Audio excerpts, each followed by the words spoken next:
My name is Clara Rossi, 34, and I never thought I'd become the villain in my family's story. Last Tuesday, I arrived early at my parents' house to pick up my daughter, Maya. What I heard froze my blood.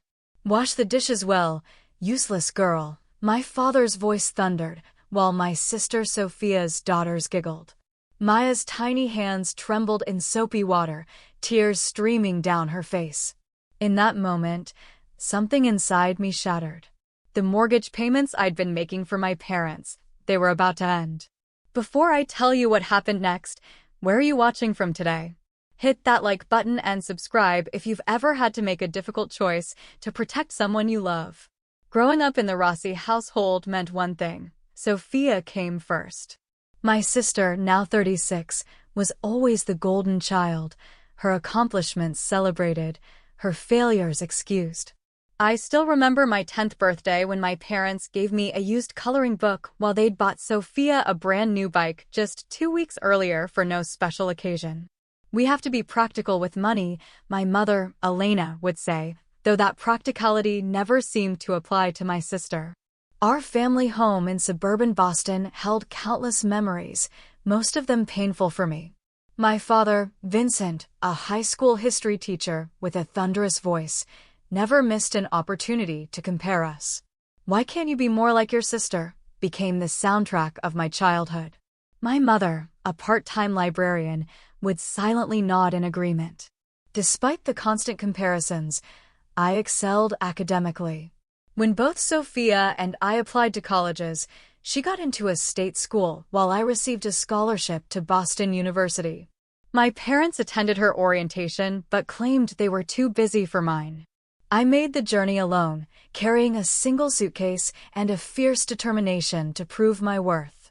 After graduating with honors in finance, I worked my way up to become a financial consultant for a prestigious firm in Boston. The irony wasn't lost on me that the daughter they'd neglected would become their financial safety net years later. My marriage to Daniel wasn't planned as carefully as my career. We met at a conference, fell in love quickly, and married within a year. Maya came along soon after, a beautiful, curious girl with her father's hazel eyes and my stubbornness. But Daniel wasn't ready for fatherhood.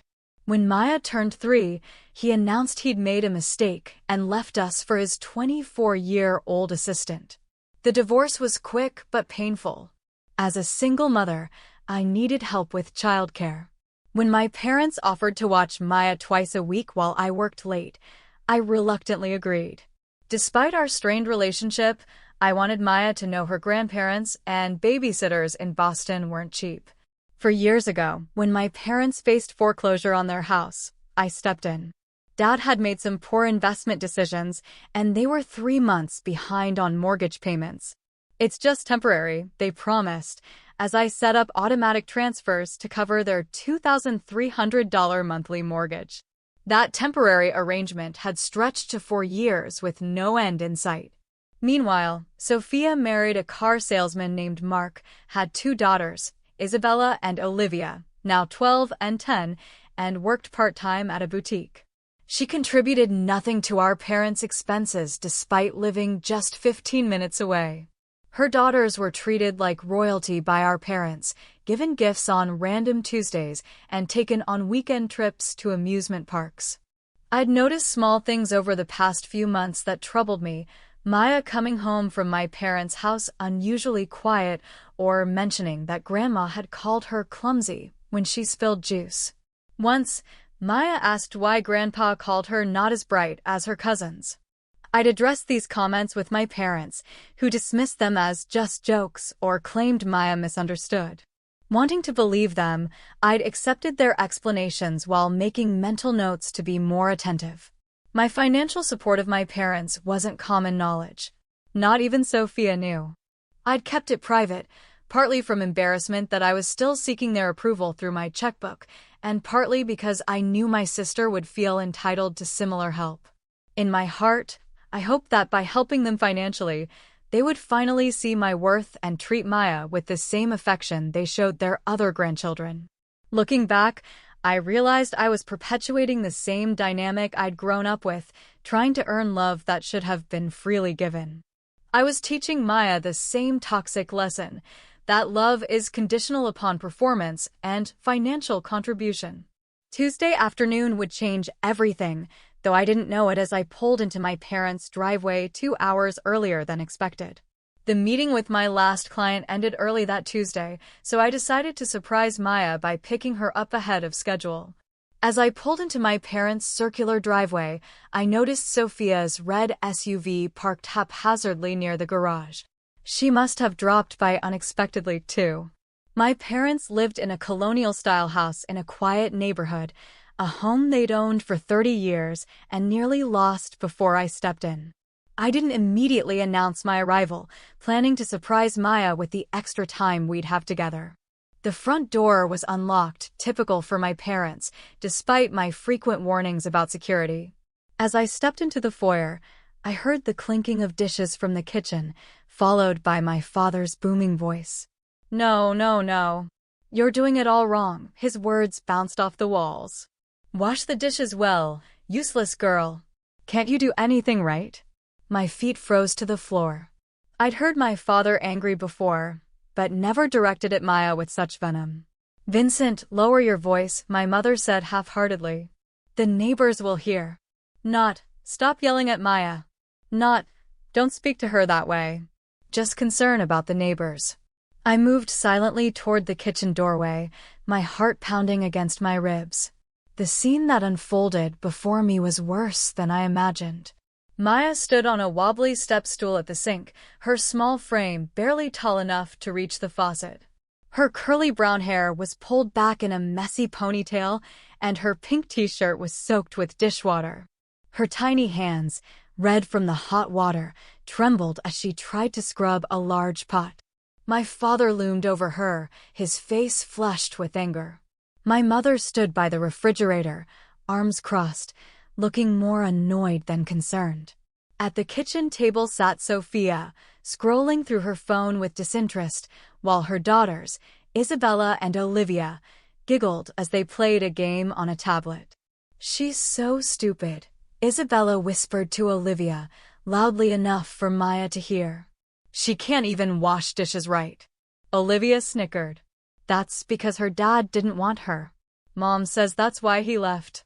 My blood turned to ice. Had Sophia been spreading such vicious lies about Maya's father?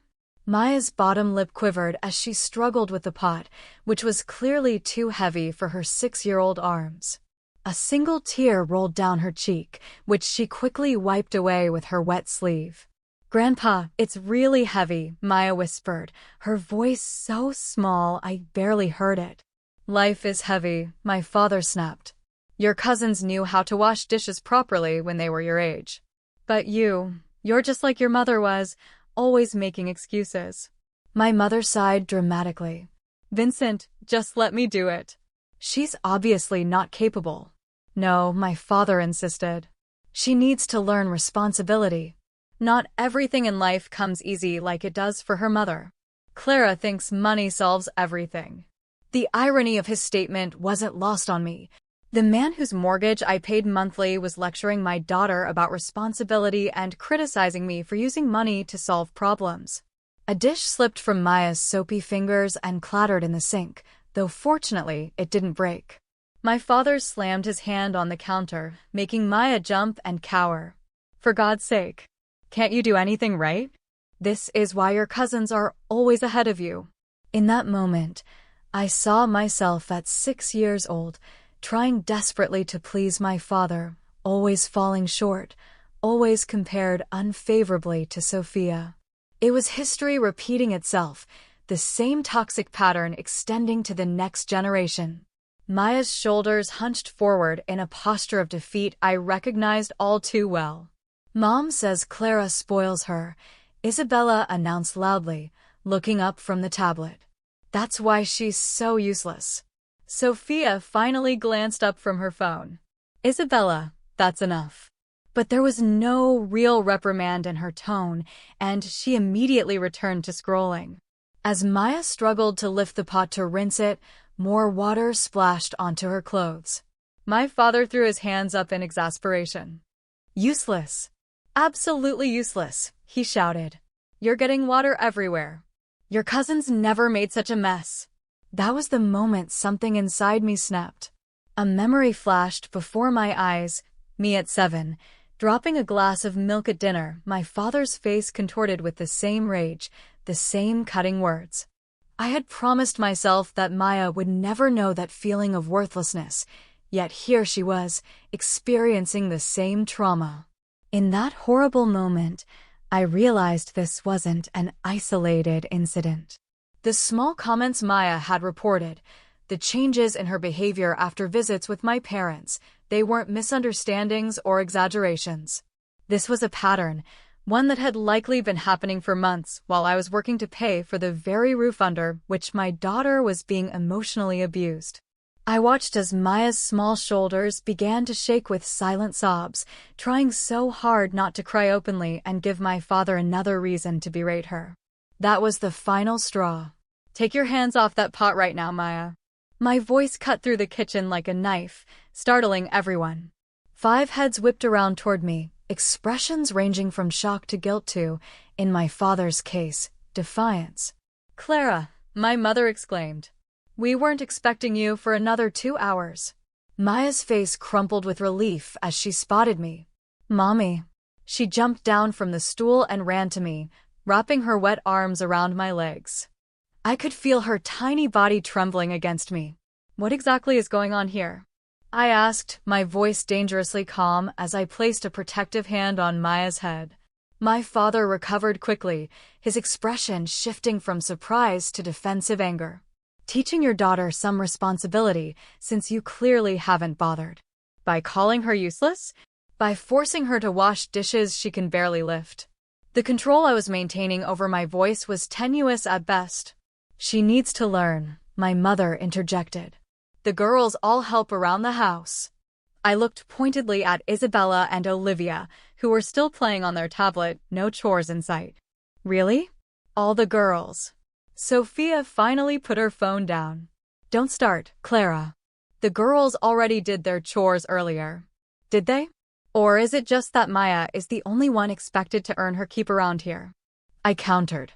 My father stepped forward, towering over me just as he had over Maya moments before. It was a tactic that had intimidated me throughout my childhood, but it wouldn't work today. Don't you take that tone with us, he growled. We're watching your daughter for free twice a week, so you can chase your fancy career. A little gratitude would be appropriate. Gratitude? I echoed, disbelief coloring my voice. For emotionally abusing my child?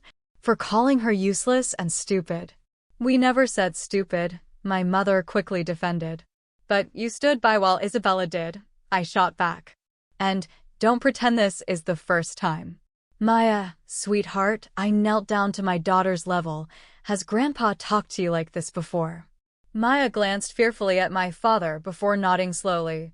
Use your words, honey. It's okay to tell the truth. Every time I come here, she whispered, Grandpa makes me clean while Isabella and Olivia play.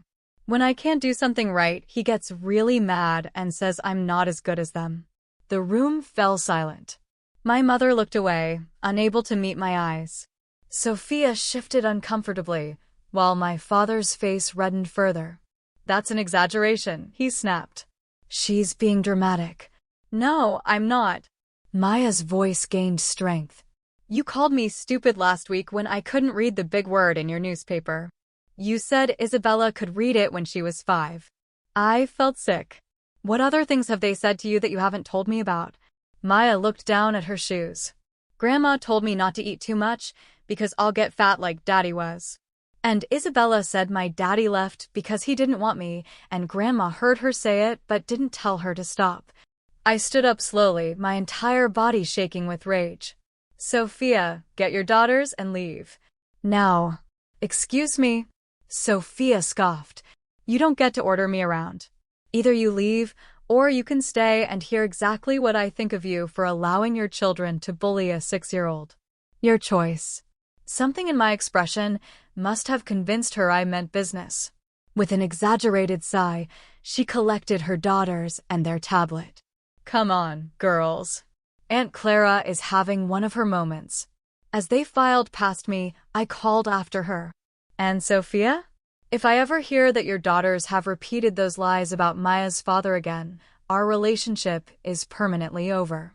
Once the front door slammed behind them, I turned back to my parents. How dare you? How dare you treat my daughter this way? You're overreacting, my mother said dismissively. Children need discipline. Discipline? This isn't discipline. This is the same emotional abuse you subjected me to my entire childhood. The same favoritism, the same impossible standards, the same cruel comparisons. We gave you everything, my father shouted. A roof over your head, food, education. You gave Sophia everything, I corrected him. I was just the afterthought, the one who was never quite good enough. And now you're doing the same thing to Maya. After all we've done for you, my mother's voice took on the martyred tone I knew so well. This is how you repay us? With accusations and ingratitude. I laughed, a harsh sound without humor. What exactly have you done for me, Mom? Because from where I'm standing, I'm the one who's been supporting you both for the past 4 years. Their faces registered shock. Clearly, they hadn't expected me to mention the financial arrangement in front of Maya. That's different, my father blustered. That's family helping family. Family doesn't call a 6-year-old useless. Family doesn't stand by while a child is bullied. And family certainly doesn't play favorites with grandchildren. I took Maya's hand firmly in mine. We're leaving. And don't expect us back anytime soon. You're being ridiculous, my mother hissed. You can't keep Maya from us. We're her grandparents. Watch me, I replied, my voice steady despite the storm raging inside me. Being grandparents is a privilege, not a right. And you've just lost that privilege. As I guided Maya toward the door, my father called after me. Don't forget who pays your bills, young lady. I stopped and turned slowly. I think you have that backwards, Dad. I pay your bills. But don't worry. That's about to change, too. We left them standing in the kitchen, my father's face purple with rage, my mother's mouth open in shock. In the car, Maya's small voice broke the silence. Are we in trouble, Mommy? I looked at her in the rearview mirror, this beautiful child who deserved so much better than what my parents had given her. No, sweetheart. We're not in trouble. But Grandma and Grandpa are. The drive home was painful. Maya sat quietly in her booster seat, occasionally sniffling. At a red light, I glanced back to see her staring out the window, her usually vibrant face hollow with exhaustion. Maya, I need you to know something, I said gently. Nothing that happened today was your fault. Nothing? But I couldn't wash the dishes right, she whispered. Honey, you're 6 years old. You shouldn't have been washing heavy pots at all. That's an adult job. Grandpa said I needed to learn because you spoil me. Each word was like a knife to my heart. Can you tell me what else happens when you're at Grandma and Grandpa's house? The truth, even if it's hard to say. As we drove through Boston's evening traffic, Maya's story unfolded. Every Tuesday and Thursday, while I worked late, my parents had been putting her to work, cleaning bathrooms, vacuuming, even weeding the garden. Meanwhile, when Sophia dropped off her daughters, they were treated to cookies and cartoons. The blatant favoritism extended to meals. Her cousins got dessert. Maya didn't. Activities. Her cousins chose the games. Maya had to go along, and praise, lavished on her cousins, withheld from Maya. Why didn't you tell me, sweetheart? I asked, though I already knew the answer. Grandpa said you had important work and shouldn't be bothered with silly things, and that you'd be disappointed in me if you knew I couldn't do chores like Isabella and Olivia. We reached our apartment building, but I couldn't bring myself to get out of the car yet. Guilt crushed me like a physical weight. How had I missed this? How had I allowed history to repeat itself? Maya, listen to me. I turned fully around to face her. I am never, ever disappointed in you. You are the best thing that ever happened to me, and you will never have to earn my love by doing chores or being perfect. Okay. Her small nod wasn't convincing, but it was a start. That night, after tucking Maya into bed with extra stories and reassurance, I sat at my kitchen table with a glass of wine and my laptop. My hands hovered over the keyboard, trembling slightly as I logged into my online banking portal.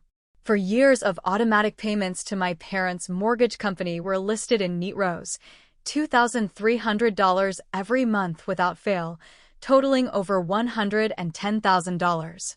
I clicked Cancel Recurring Payment and confirmed without hesitation. Next, I called my financial advisor, Leo, despite the late hour. "Clara? Everything okay?" he answered, concern evident in his voice. "I need to make some changes to my portfolio," I explained, my voice steadier than I expected. "The money that was going to my parents' mortgage, I want it redirected to Maya's college fund." "That's a significant sum. Are you sure about this change?" "Absolutely certain," I replied. "And Leo, I'd also like to look into setting up a trust for Maya that my parents cannot access under any circumstances." After finishing with Leo, I turned off my phone, knowing the calls would start soon. Sure enough, when I checked my messages the next morning, there were 7 missed calls from my parents and a dozen text messages ranging from confused to angry. "Payment declined. Call us immediately." "What game are you playing, Clara?" "Your mother is beside herself with worry. Call us now." I deleted them all without responding. At work the next day, I could barely focus. During my lunch break, I called my friend Maria, the only person who truly understood my complicated family dynamics. "You did the right thing," she reassured me after I recounted the previous day's events. "Your parents were emotionally abusing Maya, just like they did to you. But cutting them off financially feels so drastic." "What's drastic is a grown man calling his 6-year-old granddaughter useless," Maria pointed out. "What's drastic is making a child do chores that adults should be handling. What's drastic is continuing the same toxic patterns with Maya that damaged you. What you did. That's just establishing boundaries." Her words helped but didn't entirely alleviate my guilt. Years of conditioning had taught me that my parents' happiness was somehow my responsibility. That evening, Sophia unleashed a barrage of text messages. "Mom and Dad told me what you did. How could you be so selfish? They're your parents. You can't just cut them off because of one little incident. Maya needs to toughen up. The real world isn't going to cuddle her like you do." I waited until Maya was asleep before responding with a single message. "My financial arrangements with Mom and Dad are none of your business. And if you ever allow your daughters to bully Maya again, you'll be cut off, too. Not financially, but completely from our lives." She didn't respond. 3 days after the incident, the bank called to inform me that my father had attempted to access my personal accounts, claiming he had authorization. He didn't, of course, and the attempt was flagged as suspicious activity. I immediately changed all my passwords and security questions. The picture becoming clearer was disturbing. My parents had never viewed me as a daughter they loved unconditionally. I was a resource, a means to financial security, someone whose primary value was what I could provide for them. And they were grooming Maya to see herself the same way. Through careful conversations with Maya and her pediatrician, I learned more about what had been happening during those twice-weekly visits. My parents had been systematically undermining Maya's self-esteem while elevating her cousins. They'd told her repeatedly that she wasn't as smart, as pretty, or as capable as Isabella and Olivia. They'd made her feel that she had to earn love through service and perfection, the same toxic message I'd received throughout my childhood. The most painful revelation came when I discovered that my parents had never actually saved for retirement. Despite decades of adequate income, they'd spent everything they earned, assuming first that Sophia would support them until she married a man with modest means, and then turning to me as their financial safety net. The mortgage payments weren't a temporary situation. They were the beginning of what they expected to be lifelong support. I had been manipulated, just as they were now attempting to manipulate Maya. But the cycle would end with me. A week after I canceled the mortgage payments, my parents escalated their attempts to contact me. My father left a threatening voicemail that made my skin crawl. "Clara, this is your father. I don't know what kind of game you're playing, but it ends now. We received a notice from the bank about the mortgage payment. Fix this. Immediately. You have a responsibility to this family. Don't forget who raised you and put a roof over your head for 18 years. Call me back today, or there will be consequences. His message confirmed what I already knew. They saw my financial support not as generous assistance, but as an obligation, a debt I owed them simply for existing. My mother took a different approach, calling my office directly when I wouldn't answer her calls to my cell phone. Clara Rossi's office, my assistant answered. This is Elena Rossi, Clara's mother, I heard her say when my assistant put the call on speaker per our arrangement. I need to speak with her right away. It's an emergency. I nodded to my assistant, who put the call through. Mom, what's the emergency? I asked, my voice professionally neutral. My blood pressure is through the roof because of your stunt with the mortgage payment, she hissed. The doctor says this stress could give me a heart attack. Is that what you want? What I want is for you to respect my boundaries and treat my daughter with kindness, I replied evenly. And medical emergencies should be directed to 911, not my office. Please don't call me at work again. I hung up before she could respond. That afternoon, I met with a therapist recommended by Maya's pediatrician, Dr. Evelyn Reed, who specialized in family trauma and boundary setting. What you're describing is a classic pattern of generational emotional abuse, she explained after I shared our situation. Your parents treated you as the scapegoat child while your sister was the golden child. Now, they're extending that dynamic to the next generation. But am I overreacting by cutting them off financially? I asked, the guilt still nagging at me. Clara, imagine if a stranger treated Maya the way your father did. Would you continue paying that stranger's bills? Put that way, the answer was obvious. No, of course not. Financial support is not an obligation, especially when it's being used as leverage for continued emotional abuse. Your parents are adults who are capable of supporting themselves. Your daughter is a child who depends on you for protection. I left that session feeling more validated but unprepared for what came next. 2 days later, while picking Maya up from school, I ran into Sophia doing the same with Olivia. She cornered me in the parking lot. The bank is threatening foreclosure again, she said without preamble. Mom and Dad can't make the payment on their own. That's unfortunate, I replied, helping Maya into her booster seat. That's it? That's all you have to say? Sophia's voice rose, attracting attention from other parents. They're your parents, Clara. Yes, they are. And Maya is my daughter. I will not finance people who abuse her, family or not. Sophia's face flushed with anger. Abuse? Don't be so dramatic. Dad was just trying to teach her responsibility. By calling her useless? By forcing her to do chores her cousins don't have to do? By telling her she's not as good as Isabella and Olivia? I kept my voice low but firm. That's emotional abuse, Sophia, and you know it. Because we both grew up with it. The difference is you were on the favored side. So this is about childhood jealousy? You're punishing Mom and Dad because you think they loved me more. No. This is about protecting my daughter from experiencing the same damage I did. And if you had any empathy at all, you'd understand that. Sophia's expression shifted, a momentary flicker of something like recognition crossing her face before the defensiveness returned. Well, don't expect me to bail them out. Mark and I can't afford their mortgage. I never expected you to, I replied honestly. But maybe it's time our parents learn to support themselves instead of depending on their children. That evening, my parents showed up unannounced at my apartment. I spotted them through the peephole and spoke through the closed door. I'm not opening the door. Please leave. Clara, don't be ridiculous, my mother's voice was shrill. We need to talk about this like adults. I agree. When you're ready to talk respectfully and acknowledge how you've treated Maya, we can meet in a neutral location with a family therapist present. Until then, please leave before I call building security. You'd call security on your own parents? My father's voice boomed through the door. After everything we've done for you? Yes, I would. And I think we have very different recollections of what you've done for me versus what I've done for you.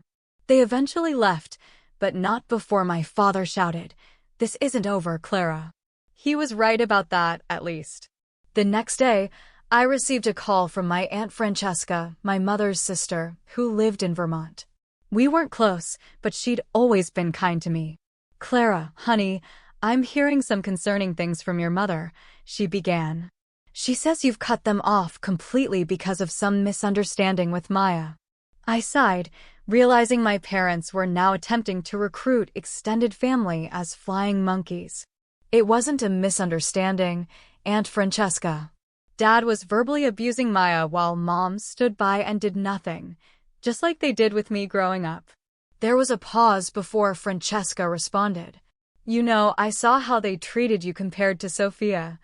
I should have said something back then, but your mother and I, well, we've never had an easy relationship. I didn't feel it was my place." Her admission surprised me. "You noticed?" Of course I noticed. It was hard to miss. But whenever I brought it up, your mother would get defensive and cut me off for months. Eventually, I stopped trying. She paused again. "I'm sorry, Clara. I should have been braver." Her validation meant more than she could know. "Thank you for saying that. For what it's worth, I think you're doing the right thing by protecting Maya. And between us, your parents have always been financially irresponsible. Your grandfather left them a significant inheritance that should have set them up for life, but they went through it in less than 5 years. This was news to me. I had no idea. They've always expected others to bail them out. First your grandfather, then you. It's not right, and it's not your responsibility." After speaking with Aunt Francesca, I felt stronger in my resolve. The conversation also helped me understand that my parents' behavior was part of a larger pattern that predated even my birth. 2 weeks after I'd canceled the mortgage payments, my parents received their first formal notice of foreclosure proceedings. As expected, they blamed me entirely, sending a group email to the entire extended family detailing how I had abandoned them in their time of need because of a minor disciplinary incident with Maya. The email backfired spectacularly. Several family members who had witnessed my parents' treatment of me over the years replied with their own observations, defending my decision. Others reached out to me privately, offering support. The family narrative was shifting, and my parents were losing control of it. Meanwhile, Maya had started seeing a child psychologist who specialized in emotional abuse. After just 3 sessions, Dr. Sanchez requested a meeting with me. "Maya is exhibiting signs of anxiety and low self-esteem consistent with emotional mistreatment," she explained gently. "The good news is that you've intervened early, and with consistent positive reinforcement and absence of the negative influences, children her age are remarkably resilient." "So she'll be okay?" I asked, the knot of worry in my chest loosening slightly. "With time and the right support, yes. But I strongly recommend continuing to limit contact with her grandparents until significant changes occur in their behavior." I nodded, more certain than ever that I'd made the right decision. After a month of limited contact, my parents' financial situation reached a crisis point. The bank had scheduled a foreclosure date, and reality was finally setting in. My father called on a Sunday afternoon, his voice noticeably subdued. "Clara, we need to talk in person." I'd been expecting this call. "I'm willing to meet, but only with a family therapist present, as I mentioned before." He started to argue, but stopped himself. "Fine. Whatever you want." I arranged for us to meet with Dr. Reed, the therapist I'd been seeing, at her office the following week. I hired a babysitter for Maya, not wanting to expose her to potentially volatile emotions. The office was a neutral space with comfortable seating and soft lighting, designed to put clients at ease. My parents arrived precisely on time, both looking more disheveled than I'd ever seen them. My father had lost weight, and my mother's usually perfectly styled hair was pulled back in a hasty ponytail.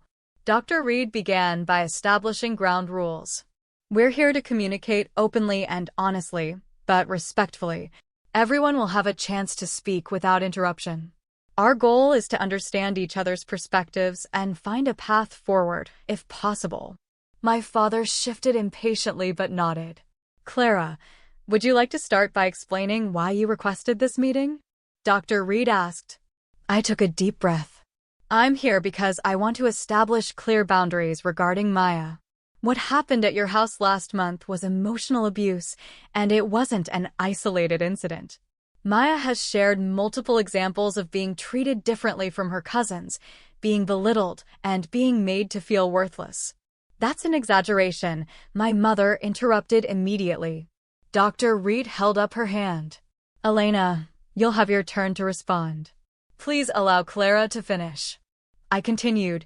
This pattern of favoritism and criticism is exactly what I experienced growing up. The difference is that I'm in a position to protect Maya from it.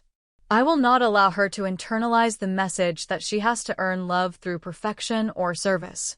As for the financial situation, I added, I've been supporting you both for 4 years with the understanding that it was temporary assistance during a difficult time. Instead, it's become an expectation with no end date. I'm not comfortable continuing to finance people who mistreat my daughter, regardless of our family relationship. When I finished, my father could barely contain himself. As soon as Dr. Reed nodded to him, he leaned forward aggressively. This is ridiculous. We've done nothing but love and care for Maya. Yes, I was teaching her responsibility, something you clearly haven't done. As for the money, that was your choice. Nobody forced you to help us. But to cut us off without warning because of one stern moment is vindictive and cruel. Vincent, Dr. Reed interjected, I hear that you feel Clara's decision was unfair. Can you try to understand why, from her perspective, seeing her daughter called useless might have been deeply concerning? Kids need discipline, he insisted. The world isn't going to cuddle her. There's a difference between discipline and humiliation, I pointed out. Calling a child useless isn't discipline, it's emotional abuse. My mother jumped in, her voice taking on the wounded tone I knew so well. We've always done our best, Clara. We're not perfect, but we love Maya and we're your parents. You can't just cut us out of your life because we disciplined her once. It wasn't once, I replied firmly. Maya has told me about numerous incidents where she was made to feel less than her cousins, where she was given chores they weren't expected to do, where she was criticized while they were praised. Children exaggerate, my mother dismissed. Dr. Reed leaned forward. Elena, Vincent, I'd like to share something from my professional experience. Children rarely fabricate specific patterns of emotional mistreatment. They might misinterpret a single incident, but consistent reports of differential treatment usually have a basis in reality. My father's face reddened. So you're taking her side, too? I'm not taking sides, Dr. Reed clarified. I'm providing context from my expertise. What matters now is whether you're willing to acknowledge that your behavior might have hurt Maya and work toward changing that dynamic. And if we do, my father demanded, will you start paying the mortgage again? His question revealed everything about his priorities. Not Maya's well-being, not repairing our relationship, the money. No, I said quietly. My financial support was never contingent on your behavior. It was always meant to be temporary, and it's now concluded permanently. What I'm offering is the possibility of a relationship with Maya moving forward, but only if significant changes occur. You can't keep her from us, my mother insisted. We're her grandparents. Actually, she can, Dr. Reed interjected. Legally and ethically, Clara has every right to determine who has access to her child, especially if she believes that access is harmful. The meeting continued for another hour, cycling through the same points. My parents alternated between denial, minimizing, and, occasionally, when they remembered the potential consequences, reluctant acknowledgement that perhaps they had been a bit harsh with Maya. By the end, we had established some basic parameters. If my parents wanted to see Maya again, they would need to 1. Attend therapy sessions to address their behaviors and understand appropriate interactions with children. 2. Acknowledge the favoritism and commit to treating all grandchildren equally. 3. Respect my parenting decisions without undermining them. And 4. Start with brief, supervised visits only after showing progress in therapy. My father balked at the therapy requirement, but my mother, surprisingly, agreed. If that's what it takes to see Maya, we'll do it. As for their financial situation, I made it clear that while I wouldn't resume mortgage payments, I was willing to connect them with a financial advisor who could help them develop a plan for their retirement, including possibly selling their house and downsizing to something more affordable. "We can't sell the house," my father protested. "It's our home." "It's a house you can't afford," I pointed out gently. "And it's not worth losing your relationship with Maya." 2 weeks after our session, my parents received their formal foreclosure notice. Reality finally sank in. They called to inform me they were putting the house on the market and had found a smaller condo nearby that fit their budget. I expressed my support for their decision without offering financial assistance. Meanwhile, Maya continued her sessions with Dr. Sanchez. As weeks passed without the toxic influence of my parents, I noticed significant changes in her. She laughed more freely, tried new things without fear of failure, and stopped apologizing constantly for minor mistakes. Her teacher commented on her increased participation in class and growing confidence. One evening, as I tucked her into bed, Maya asked, "Mommy, are Grandma and Grandpa mad at me because I told you what happened?" "No, sweetheart," I assured her. "They're not mad at you. They're learning that the way they spoke to you wasn't kind or fair. And until they learn to be kind, we're taking a break from seeing them." "Like a timeout?" she asked, her innocent analogy striking me with its accuracy. "Yes, exactly like a timeout. Adults need those sometimes, too." 3 months after our initial therapy session, my parents had attended 6 sessions of their own and requested another joint session. Dr. Reed reported that while they had initially been resistant, they were beginning to recognize their patterns, particularly my mother. During our joint session, my mother surprised me by addressing Maya's treatment directly. "I saw how Vincent spoke to Maya and I did nothing. I saw how differently we treated her compared to Isabella and Olivia, and I justified it. I'm beginning to understand that we were repeating with Maya what we did with you, and I'm truly sorry, Clara." My father, less emotionally articulate but making an effort, added, "I was wrong to call Maya useless. No child should hear that. I'm trying to do better." Their acknowledgement wasn't perfect, but it was progress. We agreed to a short, supervised visit in a neutral location, a park near my apartment. The visit was awkward but civil. My parents brought Maya a book rather than candy or toys, showing they'd listened to my parenting preferences. My father maintained a respectful distance, speaking to Maya only when she initiated conversation. My mother made a visible effort to avoid criticizing or correcting Maya's behavior. As we were leaving, Maya surprised everyone by giving my mother a quick hug. "Bye, Grandma. I like the book."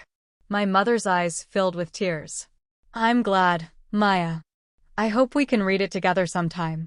The road to healing would be long and would likely have setbacks. Patterns established over decades don't disappear overnight. But that small moment in the park gave me hope that perhaps, with boundaries firmly in place, some form of healthy relationship might be possible. My parents sold their house the following month, paying off the mortgage and purchasing a modest condo with the remaining equity.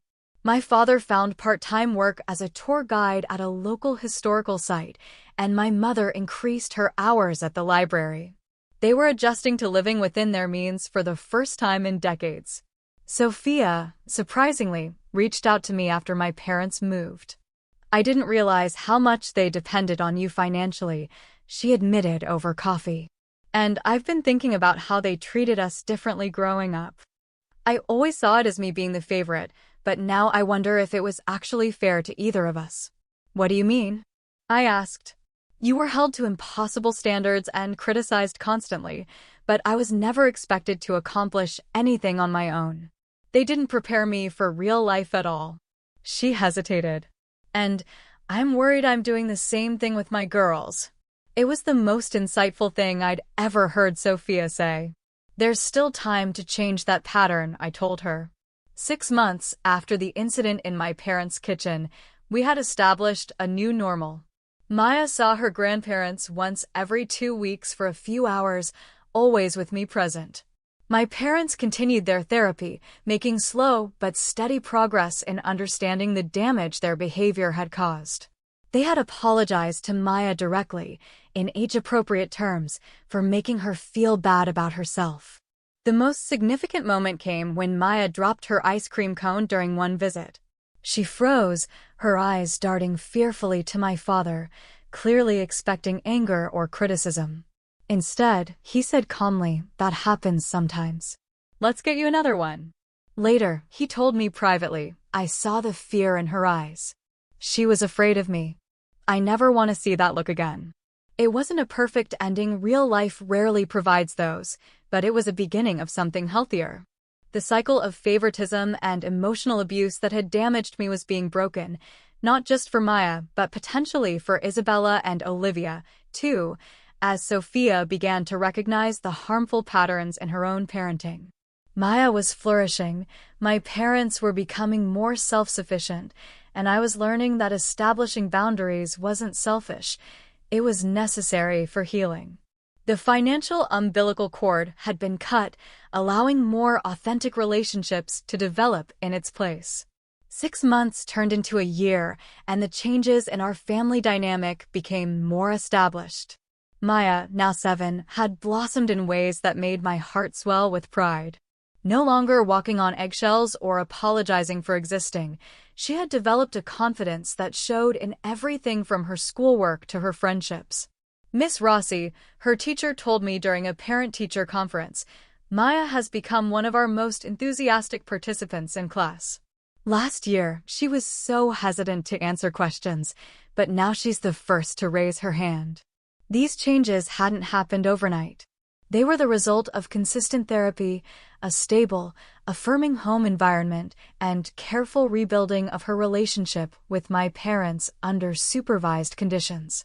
Our new family routine involved brief visits with my parents every other weekend, always in public places or at my apartment with me present. These boundaries had initially felt rigid and uncomfortable, but over time, they created a sense of safety that allowed genuine connections to form. My parents had downsized to a 2-bedroom condo that they could actually afford. The process of selling their house and eliminating their debt had been painful but ultimately liberating for them. My father had continued his part-time work as a historical tour guide, discovering a genuine passion for storytelling that had been dormant during his teaching career. My mother had joined a book club at the library where she worked, developing friendships outside the family for perhaps the first time in her life. They were learning to live within their means, and more importantly, they were learning that relationships couldn't be bought or maintained through financial dependence. It was a difficult lesson at their age, but one that had ultimately strengthened our family. I never realized how much our financial situation affected our relationship with you, my mother admitted during one of our conversations. We started seeing you as a resource rather than a daughter. That wasn't fair to you. My father, still less verbally expressive than my mother, showed his change through actions rather than words. He had begun asking Maya about her interests and actually listening to her responses. He brought books on topics she enjoyed and sat patiently while she read to him, never correcting or criticizing when she stumbled over words. The most remarkable change came in the relationship between Maya and her cousins. Sophia, shaken by the family upheaval and her own recognition of the unhealthy patterns she was perpetuating, had begun family therapy with her daughters. Isabella and Olivia, initially resistant, were slowly learning that privilege and favoritism didn't serve them well in the long run. During a carefully planned playdate at a neutral location, I watched in amazement as Isabella helped Maya with a difficult puzzle rather than mocking her efforts. When Olivia attempted to revert to their old dynamic, making a cutting remark about Maya's shoes, Sophia intervened immediately. "Olivia, that comment wasn't kind or necessary." Please apologize to your cousin." The look of shock on Olivia's face was matched only by the surprise on Maya's. But the apology came, awkward but genuine, and a small shift occurred in their relationship. Family therapy continued, both individually and occasionally as a group. During one particularly powerful session, Dr. Reed guided us through an exercise in which each person shared what they needed from the others to feel valued and respected. When it was Maya's turn, she said simply, "I need everyone to remember that I'm still learning. It's okay if I make mistakes." The simplicity and wisdom of her statement brought tears to my eyes. Out of the mouth of a 7-year-old came the lesson my parents had failed to learn in 7 decades. My relationship with Sophia had undergone its own transformation. The wall of resentment and competition that had separated us since childhood had begun to crumble as we both recognized our roles in the dysfunctional family system. "I always thought you were just jealous of me," she confessed during a rare sisters' lunch. "I never understood that I was benefiting from their favoritism at your expense. And I always thought you were complicit in it," I admitted. I never considered that being the golden child came with its own pressures and problems. We weren't best friends and probably never would be, but we had developed a mutual respect that would have been unimaginable a year earlier. The most profound change, however, was within me. The guilt and obligation that had driven me to financially support my parents while accepting their mistreatment of Maya had been replaced by a clear-eyed understanding of healthy boundaries. I had learned that love didn't require martyrdom, that helping others shouldn't come at the expense of my child's well-being, and that financial support wasn't a substitute for genuine respect. I'd also learned the power of breaking generational patterns. By refusing to allow Maya to be treated as I had been, I had not only protected her but had created the possibility of healing for our entire family. The cycle of emotional abuse, favoritism, and financial dependence that had persisted for generations had been interrupted.